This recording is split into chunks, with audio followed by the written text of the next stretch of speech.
नमस्कार दोस्तों, खुशामदीद। स्वागत है आपका नाइस टेक एजुकेशन मेरे इस चैनल में। आज computer fundamental, IT sector, information technology, इन सभी सेक्टरों में से बहुत सारी चीज़ें मैं शेयर कर चुका हूँ। पिछले वीडियोस में जाकर के ज़रूर देखिएगा अगर आपको कोई नई चीज़ें जाननी है, सीखनी है, समझनी है तो। और आज के इस वीडियो में मैं आपसे डिस्कस करूँगा ई गवर्नेंस के बारे में। दोस्तों, ई गवर्नेंस के अलावा आईटी और आईटी सेक्टर में, इंफॉर्मेशन टेक्नोलॉजी में और क्या क्या लाभ हैं, क्या क्या हो सकता है, इसके बारे में मैंने बहुत सारे वीडियोस बनाए हैं। प्लेलिस्ट पे जाइएगा, ज़रूर देखिएगा मेरे वीडियोस को। अच्छा लगे तो ज़रूर कमेंट कीजिएगा, शेयर कीजिएगा दोस्तों के साथ। फिलहाल आज का जो टॉपिक है वो है हमारा ई गवर्नेंस। इसके बारे में मैं आज आप लोगों से डिस्कस करूँगा। अगर आप पढ़ने वाले स्टूडेंट हैं तो प्लीज़ कॉपी पेन लेके बैठिए और इसमें से बहुत सारी इंपॉर्टेंट जानकारियाँ अगर आपको अच्छी लगे तो नोट कीजिएगा। तो चलिए शुरू करते हैं। क्या है ई गवर्नेंस, समझते हैं इसको। E governance, E for electronic, governance means शासन। शब्द का अर्थ समझिए अगर, तो इलेक्ट्रॉनिक मतलब इलेक्ट्रॉनिकली तरीके से शासन कैसे किया जाए, ऐसी टेक्निक्स को ई गवर्नेंस में शामिल किया जाता है। अगर इसकी परिभाषा आप बहुत सी किताबों में उठा के देखेंगे तो आपको मिलेगा कि इंटरनेट के माध्यम से या इलेक्ट्रॉनिक उपकरणों के माध्यम से, साथ में इंटरनेट के माध्यम से अगर आप शासन से रिलेटेड कार्य करते हैं, गवर्नमेंट की शासकीय सुविधाओं को उपलब्ध कराते हैं, तो वो ई गवर्नेंस कहलाता है। मतलब इंटरनेट के माध्यम से शासन की सारी सुविधाओं को, सारी फैसिलिटीज को आम जन के लिए लेकर के आना ई गवर्नेंस है। ये ई गवर्नेंस की डेफिनेशन या ई गवर्नेंस के बारे में एक्चुअल में ये थ्योरी है।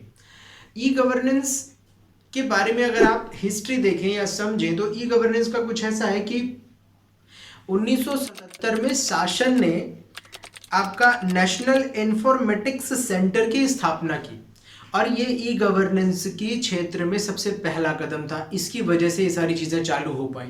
मतलब चीज़ों को ऑनलाइन लाने के लिए पहले इंफ्रास्ट्रक्चर चाहिए, पहले हमारे सारे विभाग और सारी चीज़ों को ऑनलाइन नेट पे आना पड़ेगा, तब अब लोगों, आम जन उसको इस्तेमाल कर पाएंगे। तो पहली ज़रूरत तो है कि पहले एस्टेब्लिशमेंट अच्छा हो, सारी व्यवस्थाएं ठीक ठाक बन जाएं, तब जाकर के आम जन उसको उपयोग कर पाएंगे।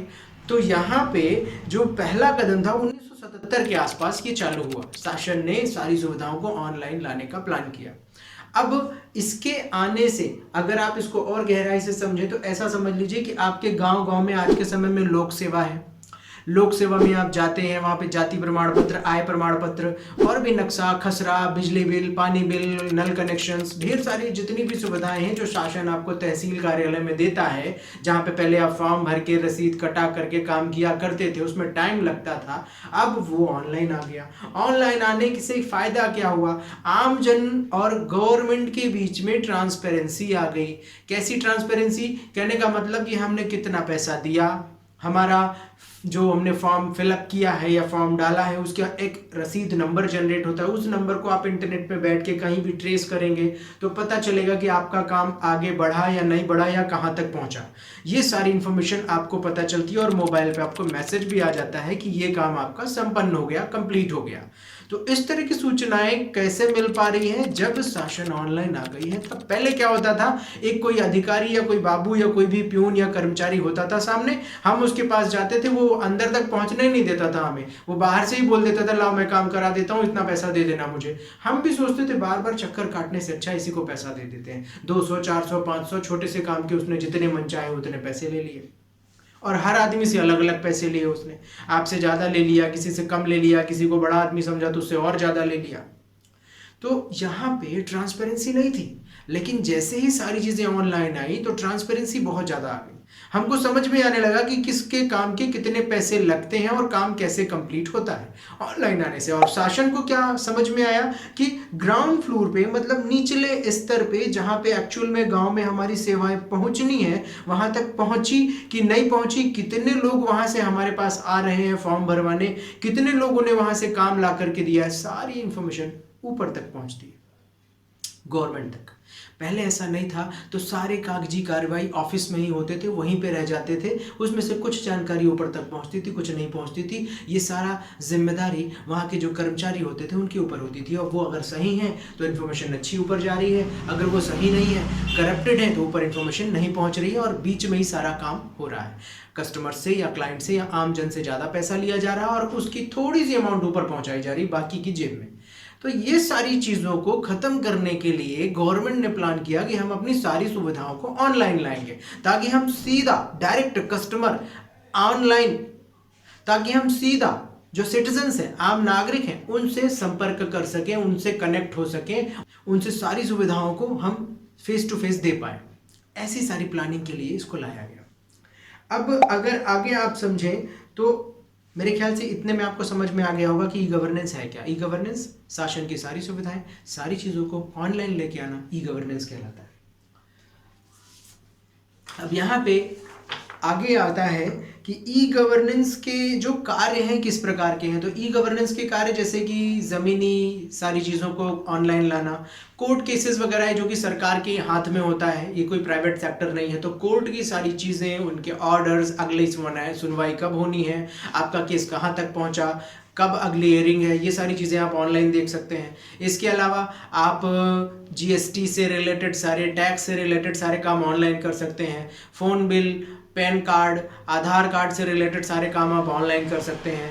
आप जाति प्रमाण पत्र, ये सारी चीज़ें ऑनलाइन सिटीजन में भी। उसके अलावा आप एग्जांपल ले लीजिए कि जैसे मान लीजिए आपको पीएससी का, यूपीएससी का फॉर्म भरना है, तो पहले क्या करना पड़ता था, आपको जाना पड़ता था या आवेदन पत्र के लिए लिख करके भेजना पड़ता था, मनी ऑर्डर भेजना पड़ता था, तब वहाँ पेमेंट पहुँचती थी, वहाँ से आपका फॉर्म फिलअप होकर के वहाँ से आपका फॉर्म पैक होकर के लिफाफे में आपके लिए आता था। बड़ी लंबी प्रक्रिया थी, सब कुछ पत्र व्यवहार से होता था। लेकिन आज गवर्नमेंट ने क्या किया, यूपीएससी के लिए वेबसाइट बना दी, पीएससी के लिए वेबसाइट बना दी, संघ लोक सेवा आयोग वेबसाइट बना दी। वेबसाइट में आप जाइए, अपनी इन्फॉर्मेशन पढ़िए, लेटेस्ट जो भी अमेंडमेंट या नई चीज़ें आई हैं वो सारी योजनाएं आपको सामने दिखाई देंगी। मतलब वो जो योजना गवर्नमेंट ने अभी लागू की, वो गाँव के छोटे से घर तक पहुँच गई। अगर गाँव में इंटरनेट कनेक्शन है तो वो घर में बैठ करके लैपटॉप में सारी इन्फॉर्मेशन बैठ के देख लेता है, और वहीं से वो ऑनलाइन फॉर्म डाउनलोड कर लेता है या फिर ऑनलाइन फॉर्म फिलअप कर देता है, पेमेंट भी कर देता है और उसका फॉर्म घर पे बैठे बैठे भर जाता है।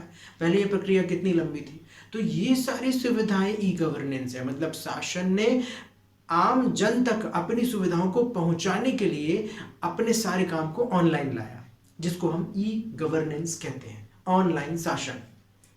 आगे यहाँ पे आता है टाइप्स ऑफ ई गवर्नेंस। इसको भी समझे, बहुत सारे लोग आपको बता नहीं पाएंगे या बहुत सारी जगह आपको देखने को नहीं मिलेगा कि टाइप्स ऑफ ई गवर्नेंस कैसा। ई गवर्नेंस तो समझ में आ गया, लेकिन अभी कितने प्रकार का है। तो यहाँ पे क्या लिखता है, टाइप्स ऑफ ई गवर्नेंस में लिखता है कि ये 4 प्रकार का होता है। First is G2G।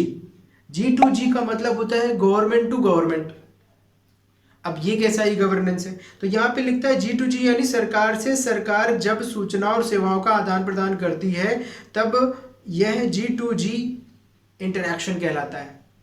G2G मतलब इस तरह का कहलाता है। तो इसका मतलब ये कि एक सेंट्रल सरकार है, वो जिले के किसी अधिकारी से कम्युनिकेट करती है, या एक गवर्नमेंट दूसरी गवर्नमेंट से या दूसरी क्षेत्र की गवर्नमेंट से कोई भी कम्युनिकेशन करती है, योजनाओं का हस्तांतरण करती है, वहाँ से फीस लेती है, यहाँ से फंडिंग करती है, वगैरह वगैरह। तो इस तरह के काम, सरकारी काम जो 2 गवर्नमेंट के बीच में आपस में होते हैं, लेन देन के या बातचीत करने के या इन्फॉर्मेशन को यहाँ से वहाँ पहुँचाने के, ये सारी चीज़ें गवर्नमेंट टू गवर्नमेंट गवर्नेंस कहलाता है, G2G गवर्नेंस। दूसरा आता है आपका G2C। इसका फुल फॉर्म है गवर्नमेंट टू सिटीजन।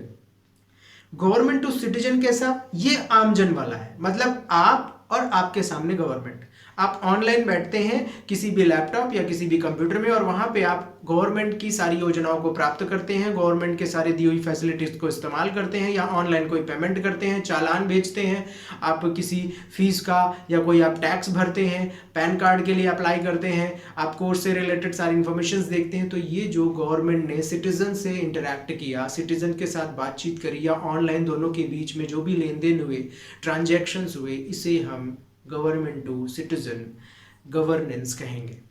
ये दूसरा प्रकार हुआ। अब तीसरा आता है G2B, गवर्नमेंट टू बिजनेसमैन या गवर्नमेंट टू बिजनेस।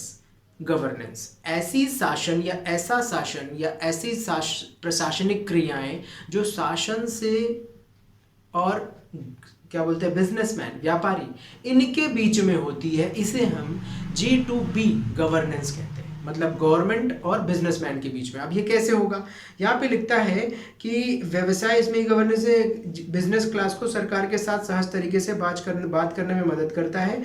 इसका उद्देश्य व्यापार के माहौल और सरकार के साथ बातचीत करते समय पारदर्शिता स्थापित करना है। मतलब शासन जैसे कोई टेंडर देती है, मान लीजिए फॉर एग्जाम्पल कि गवर्नमेंट स्वयं रोड नहीं बनाती आकर के, गवर्नमेंट के एम्प्लॉयज़ रोड नहीं बनाते, गवर्नमेंट के एम्प्लॉयज़ कोई भी हॉस्टल या हॉस्पिटल्स या फिर बड़ी बड़ी बिल्डिंग्स या इमारत या इस तरह की चीज़ें, पुल ब्रिज, ये सब नहीं बनाती। वो क्या करती हैं, किसी बिजनेसमैन के साथ टाई अप करती हैं, किसी जो भी बड़े बड़े जो इंडस्ट्रियलिस्ट रियल इस्टेट में काम करने वाले हैं उनके साथ अनुबंध करती है, कॉन्टैक्ट करती है कि हमारा ये काम आप करके दीजिएगा। तो इन दोनों के बीच में जो ट्रांजैक्शंस हो रहे हैं, नियम के, शर्तों के, पैसों के, ये जो सारी चीज़ें हो रही हैं, ये जो ट्रांजैक्शंस है, ये जो दोनों के बीच में इंटरेक्शन हो रहा है, ये government to business e governance कहलाएगा, G2B। चौथा लास्ट है G2E। इसका फुल फॉर्म है गवर्नमेंट टू एम्प्लॉय गवर्नेंस। मतलब ऐसी प्रशासनिक क्रियाएं जो गवर्नमेंट और एम्प्लॉयज यानी कर्मचारियों के बीच में होंगी। अब आपको मैं ये बता दूं कि जितने कर्मचारी हैं आज के टाइम पे, वो मैक्सिमम यानी बहुत सारे कर्मचारी शासन के लिए काम कर रहे हैं। जैसे कि शिक्षक होना, जैसे कि किसी भी सरकारी कार्यालय में काम करना, तो वो सारे एम्प्लॉय हैं और उनको कौन डील कर रहा है, उन्हें शासन डील कर रही है। मतलब शासन उनसे काम लेती है और प्रतिफल के रूप में उन्हें वेतन देती है, उन्हें सैलरी देती है। तो उनसे काम ले रही है और उन्हें सैलरी दे रही है। तो यहाँ पे एम्प्लॉय और गवर्नमेंट के बीच में जो ट्रांजैक्शंस हो रहे हैं, जो प्रतिक्रियाएं हो रही हैं, इसे हम government to employ e governance कहेंगे। अब इसमें जैसे कि पीएफ काटना, उनके पीएफ काटना, पीएफ मतलब प्रोविडेंट फंड पेमेंट में से थोड़ी सी अमाउंट काट करके रखना गवर्नमेंट रखती है और उसके बाद उनके रिटायरमेंट पे उनका बड़ा सा अमाउंट देती है, उन्हें पेंशन्स देती है। तो ये सारी जो क्रियाएं हो रही हैं, ये एम्प्लॉय और गवर्नमेंट के बीच ही हो रही हैं। तो ये जो क्रियाएं हैं, इस तरह की क्रियाएं को हम G2E गवर्नेंस कहेंगे। तो ये 4 प्रकार की क्या हो गई, गवर्नेंस यानी ई गवर्नेंस के 4 प्रकार और हो गए यहाँ पे। तो दोस्तों यहाँ पे शासन जो ऑनलाइन आई है वो हमारे आम जन के हित के लिए आई है। जितने भी आम नागरिक हैं, सिटीजन्स हैं, हमारे इंडिया में रह रहे हैं, ऐसा इंडिया में ही नहीं, ये फॉरेन कंट्रीज में भी लागू है कि गवर्नमेंट सारे काम ऑनलाइन लेकर के आ रही, ताकि आपको घर पहुंच सुविधा मिल जाए। आपका घर अगर किसी दफ्तर से, किसी प्रशासनिक ऑफिस से बहुत ज़्यादा दूर है तो डेली अप डाउन करने में खर्च होंगे, आपका समय बहुत ज़्यादा जाएगा। एक छोटी सी रिपोर्ट या रसीद या बिल कटाना है या चालान पेश करना है, जमा करना है, चालान का पेमेंट करना है या फिर कुछ भी करना है, टेंडर भरना है, तो आप यहाँ से 100 किलोमीटर की दूरी तय करके वहाँ जाते हैं, फिर वहाँ से वापस आते हैं। मतलब एक दिन का समय तो ऐसे ही चला गया आपका, जो कि आप घर पे बैठे बैठे कर सकते हैं आज के समय में, अगर ये सुविधा ऑनलाइन आ गई है तो दोस्तों ई गवर्नेंस के आने से हमारा समय बच रहा है, ई गवर्नेंस के आने से मैन पावर बच रहा है, हमें एक्स्ट्रा एफर्ट्स यानी मेहनत नहीं करनी पड़ रही है। ई गवर्नेंस के आने से ट्रांसपेरेंसी आ गई है, लोग एक सिटीजन और गवर्नमेंट के बीच में एक पारदर्शिता आ गई है। सारी चीज़ें पानी की तरह साफ दिखती हैं कि हमने क्या दिया, हमें प्रतिफल में क्या मिला, कितनी फीस लग रही है, सबको सेम फीस लग रही है। हम अपने दिए गए जो भी काम है उसको ट्रैक भी कर सकते हैं कि वो काम कहाँ तक पहुँचा। तो ये सारे काम इंटरनेट पर शासन के आने से हुआ है। इस तरह की और भी कई लाभ हैं, अगर छोटे छोटे लाभ किताबों में पढ़ेंगे तो बहुत सारे आपको प्रॉफिट्स मिलेंगे ई गवर्नेंस के। तो दोस्तों जानकारी अगर अच्छी लगी हो तो प्लीज़ लाइक कीजिएगा, शेयर कीजिएगा और भी दोस्तों के साथ। कुछ और जानना है तो कमेंट में लिखिएगा, मैं ज़रूर आपके साथ शेयर करने की कोशिश करूँगा। तो नेक्स्ट वीडियो में हम फिर मिलते हैं, तब तक के लिए धन्यवाद। हैव अ गुड डे, नमस्कार।